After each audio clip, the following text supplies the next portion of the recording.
रंग बिरंगे रैम्बो जंगल में एक प्यारा, शरारती और जिज्ञासु जीव रहता था, लाबूबू। लाबूबू हर दिन नई नई चीजें खोजता था। एक सुबह जब सूरज की किरणें पेड़ों पर सुनहरी चमक फैला रही थीं, लाबूबू को एक अजीब सी आवाज सुनाई दी।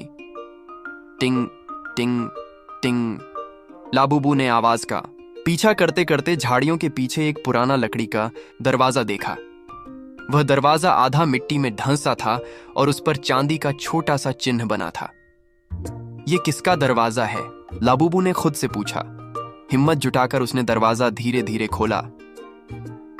दूसरी दुनिया का जादुई जंगल अंदर एक नया ही जंगल था। चमकते पेड़, हवा में तैरते जुगनू और रंग बिरंगे बादल। यहाँ के पेड़ बात कर सकते थे और पानी हल्की सी धुन बजा रहा था। लाबूबू खुशी से उछल पड़ा। तभी एक नीला खरगोश, जिसका नाम टिफी था, उसके पास आया।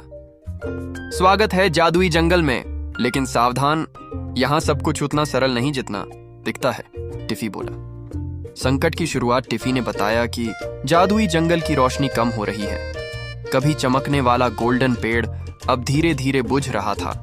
अगर वह पेड़ बुझ गया तो पूरा जादुई जंगल अंधेरे में डूब जाएगा। टिफी ने कहा, हमें स्टार क्रिस्टल ढूंढना होगा, वही रोशनी वापस लाता है। लाबूबू ने तुरंत कहा, चलो मजेदार एडवेंचर शुरू करते हैं। मुश्किलों भरी यात्रा दोनों जंगल में आगे बढ़े।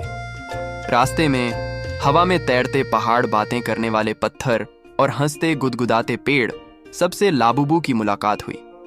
लेकिन आगे उन्हें एक बड़ी समस्या मिली। एक शैडो फॉक्स, परछाई लोमड़ी, ने स्टार क्रिस्टल छुपा लिया था।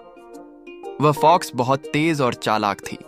लाबूबू की समझदारी फॉक्स को पकड़ना मुश्किल था, लेकिन लाबूबू को एक आइडिया आया। वह एक पेड़ पर चढ़ गया और अपनी घंटी हिलाकर चमकती आवाज पैदा की। फॉक्स उस आवाज से कंफ्यूज्ड हो गई और उसका ध्यान हटते ही टिफी ने क्रिस्टल उठा लिया। फॉक्स गुस्से में दौड़ी, पर लाबूबू ने उसे मुस्कुराकर कहा, हम तुम्हारा कुछ नहीं लेंगे, यह सिर्फ जंगल की भलाई के लिए है। फॉक्स शांत हो गई और पीछे हट गई।